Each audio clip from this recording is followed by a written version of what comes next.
High voltage ম্যাচে যেভাবে ব্যাটে বলে লড়াইয়ের প্রত্যাশা করেছিল সবাই, তেমনটা হলো না। টস হেরে ব্যাট করতে নেমে রংপুর রাইডার্স বোলারদের সাঁড়াশি আক্রমণের মুখে 18.2 ওভারে মাত্র 124 রান করে অল আউট হয়ে গেছে তামিম ইকবালের দল। মূলত বর্তমান চ্যাম্পিয়ন ফরচুন বরিশালের ব্যাটাররা আজ দাঁড়াতেই পারেনি রংপুরের বোলারদের সামনে। নিয়মিত বিরতিতে একের পর এক উইকেট হারিয়ে একটি লো স্কোর উপহার দিয়েছে তারা।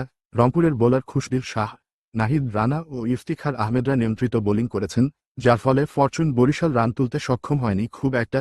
3 উইকেট নেন খুশদিল শাহ, 2টি করে উইকেট নেন ইফতিখার আহমেদ এবং নাহিদ রানা। মেহেদী হাসান ও আকিফ জাভেদ মিলে নেন 1টি করে উইকেট। টস হেরে ব্যাট করতে নেমে শুরু থেকেই ব্যাকফুটে থাকে ফরচুন বরিশাল। জাতীয় দলের সদ্য টি-20 নেতৃত্ব ছাড়া নাজমুল হোসেন শান্ত আউট হয়েছেন 10 বলে মাত্র 9 রান করে। জাতীয় দলের আরেক মারকুটে ব্যাটার তাওহিদ হৃদয় নিষ্প্রভ 6 বল খেলে আউট হয়ে গেলেন মাত্র 4 রানে।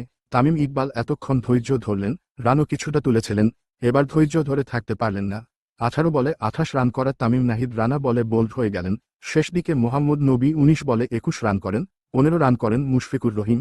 শেষ পর্যন্ত 18.2 ওভারে 124 রানে অল আউট হয় ফরচুন বরিশাল।